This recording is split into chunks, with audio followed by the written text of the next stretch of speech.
আমাদের প্রিয় ভাই কোরআনের পাখি শহীদ আল্লামা দিলওয়ার হোসেন সাঈদীর পরে বাংলাদেশের জনপ্রিয় মুফাসসির আমাদের প্রিয় ভাই মুফতি আমির হামজা, চেনেন না? তিনি এমপিতে নির্বাচনে দাঁড়িয়েছে, 12 তারিখে নির্বাচন। একটা মহিলা সমাবেশে আজকে তার স্ত্রী গেছে, মহিলাদের সামনে কিছু কথাবার্তা বলেছেন, সমাবেশ উপস্থিত হয়েছেন। সোশ্যাল মিডিয়াতে তুমুল সমালোচনা। এত বড় একটা বক্তা তার বউকে নিয়ে ভোটের মাঠে নামলেন, ভোটে জেতার জন্য, ভোট করার জন্য আমির হামজা তার স্ত্রীকে নিয়ে রাজপথে নেমেছেন। এটা কেমন কথা? নাউজুবিল্লাহ। ইসলাম আর থাকলো না, কিয়ামতের আলামত দ্বীন ইসলাম শেষ করে দিল। এখন ফতুয়া ভালো করে বুঝলেন, ভোট হোক আর চাকরি হোক আর ব্যবসা হোক, প্রয়োজনের ক্ষেত্রে কোন মহিলা যদি বাইরে যেতে চায়, পর্দার সহিত যাওয়ার সুযোগ আসে না? নাই। আমির হামজার স্ত্রী পর্দা করছে নাকি করে নাই?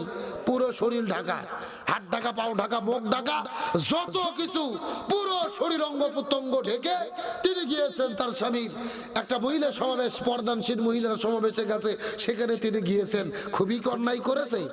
আল্লাহর কোরআন বলেছেন ওয়াকরনা ফি বুয়ুতিকুন্না ওয়ালা তাবাররুজনা তাবাররুজাল জাহিলিয়াতিল উলা। হে মহিলারা, তোমরা জাহিলি যুগের মেয়েদের মতো বেপরদা অবস্থায় বাড়ি থেকে বের হইও না। এই আয়াত দ্বারা বোঝা যায় বাড়ি থেকে বের হওয়া যাবে। কেউ যদি চাই চাকরি করতে পারবে, স্কুল কলেজ ভার্সিটিতে যেতে পারবে। কেউ যদি চাই নির্বাচনে ভোট চাওয়ার জন্যও আর একটা মহিলার কাছে যেতে পারবে, যদি সে পর্দার সহিত যেতে চায়। কথা ক্লিয়ার না ভেজাল আছে? আপনার বউ যদি ভোট চাবার যায় কারো পক্ষে, ছেলে মানুষের কাছে যেতে পারবে না। ছেলে মানুষের সাথে ভোট চাবার গেলে তো কথাবার্তা হয়, তাহলে লঙ্ঘন হলো না তার কথা?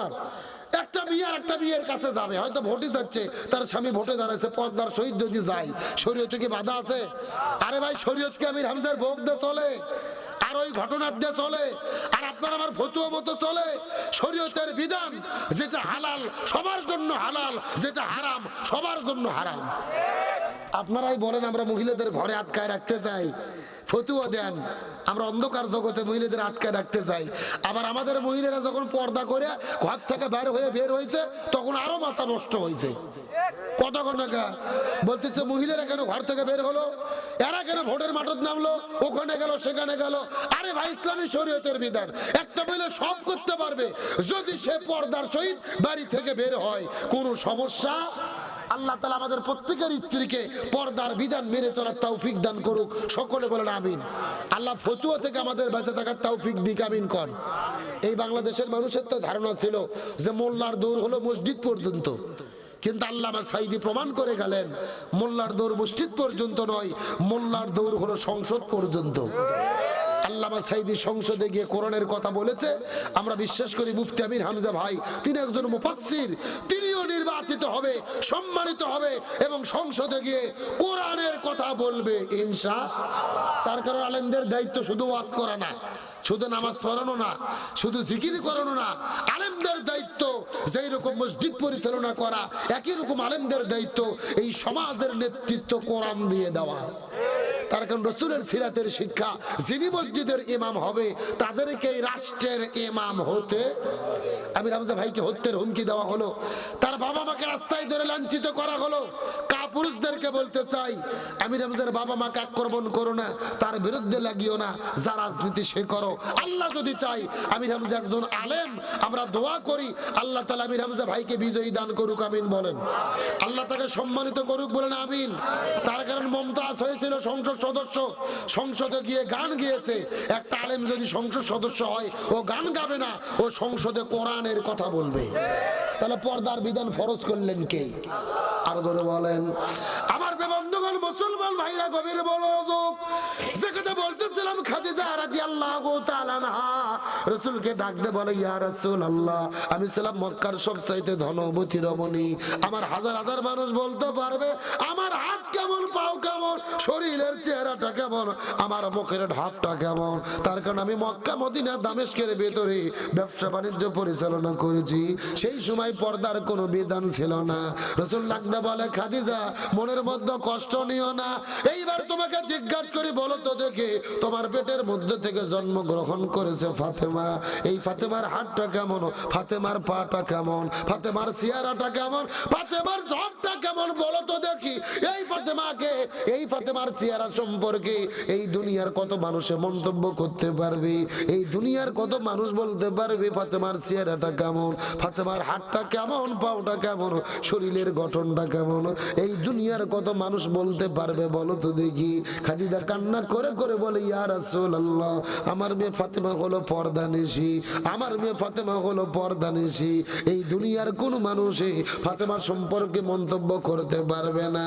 রাসূল বলে, খাদিজা রে, পর্দানিশী, পর্দানিশী, আমাদের মেয়ে ফাতেমা হলো পর্দানিশী, আর পর্দানিশী হওয়ার কারণে আল্লাহ ফাতেমার নামটাকে জান্নাতি নারীদের সর্দারনির খাতায় লিখে দিয়েছে।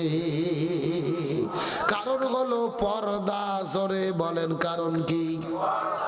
আরো জোরে। এই জন্য আমার নবী হাদিস শরীফের মধ্যে বলেন, মহিলাদের জন্য 4টা আমল করতে হবে। এই 4টা আমল যদি কোনো মহিলা করতে পারে, আল্লাহ তাদের জন্য 8টা জান্নাতের দরজা খুলে দেবে।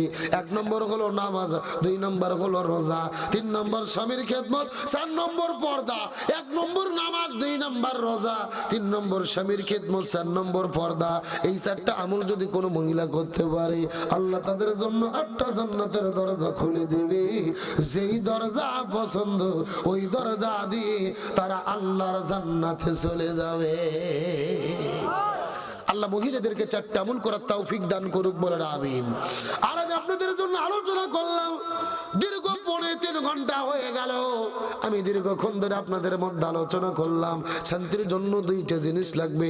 তারাকতু ফিকুম আমরাইন লান তাদিল্লু মা তামাসসাকতুম বিহিমা, কিতাবাল্লাহি ওয়া সুন্নাতা রাসূলি। 1 নম্বর হলো আল্লাহর কোরআন, কিতাব আল্লাহর কোরআন, আর 2 নম্বর সুন্নাত রাসূলি, রাসূলের সুন্নাত হলো হাদিস। এই 2টা জিনিস ছাড়া জমিনে শান্তি পাওয়া যাবে না। সুতরাং আজকের আলোচনা শোনার পরে আমরা সিদ্ধান্ত গ্রহণ করি, ব্যক্তি, পরিবার, সমাজ, রাষ্ট্র, রান্নাঘর থেকে শুরু করে সংসদ পর্যন্ত, জন্ম থেকে শুরু করে মৃত্যু পর্যন্ত আল্লাহর কোরআনের বিধান এবং রাসূলের সুন্নাহ মেনে চলতে কারা কারা রাজি? 2টা হাত আল্লাহকে তুলে দেখান। এখন আমরা যখন কোরআনের আইনের কথা বলি, তখন এরা বলে আমরা নাকি ধর্ম ব্যবসা করি, আমাদের নাকি হুজুরদের খাইয়ে দেয়া কাম নাই। আমরা বলি কোরআন দিয়ে দেশ চালাতে চাই, তখন বলে আমরা ধর্ম ব্যবসা করি। এদের পরিষ্কার করে বলতে চাই, আমরা ধর্ম ব্যবসা করি না। ধর্ম ব্যবসা তারাই করে যারা নির্বাচনের আগে মাথায় বড় বড় টুপি দিয়ে ঘোরে। কথা বল না, আবার ক্লিন শেভ করে না, কুচি কুচি দাড়ি রাখে, ইস্ত্রি করা পাঞ্জাবি পরে তাসবিহ নিয়ে ভোট চাইতে যায়, আসর নামাজ পড়ে 4 বার। কথা কয় না। সিরাজগঞ্জের শহরে আছে দেখতে, বস্তিতে অনেক মুসল্লি, নেতা বলতেছে আগে নামাজ, আগে নামাজ, ভোট পরে। কর্মীদেরকে নিয়ে নামাজ পড়ছে। ওখান থেকে পিপুল বাড়িয়া মোড়ে আসছে, আসে দেখতেছে প্রচুর লোক মসজিদে ঢুকতেছে, নেতা বলতেছে আগে নামাজ, ভোট পরে হবে। কর্মীরা বলতেছে হুজুর, নেতা আসল নামাজ তার আগে 3 বার হলো। নেতা বলতেছে সমস্যা নাই, ভোটের আগে 6 বারও পড়া যায়। কথা কন না গা। যারা নির্বাচনের আগে মাথায় টুপি দেয়, মুখের মধ্যে দাড়ি রাখে, হাতে তাসবিহ নিয়ে ঘোরে, নির্বাচন পার হয়ে গেলে টুপিও ছাড়ে, তাসবিহও ছাড়ে, নামাজও ছাড়ে, এরাই হলো সবচাইতে বড় ধর্ম ব্যবসায়ী।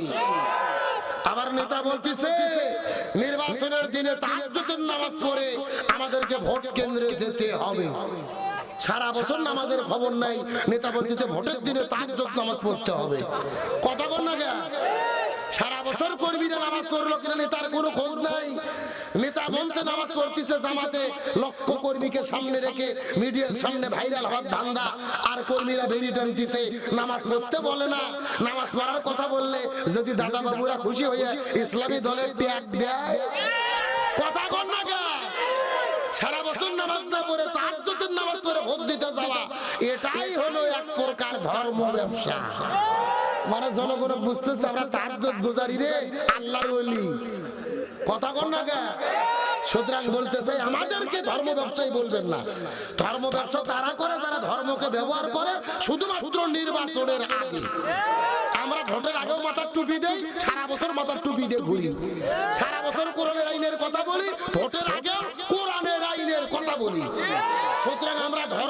করি না, আমরা ধর্মীয় রাজনীতি করি, ধর্মীয় আইন জমিনে কায়েম করতে চাই। তাহলে জোরে বলেন শান্তির জন্য কি লাগবে?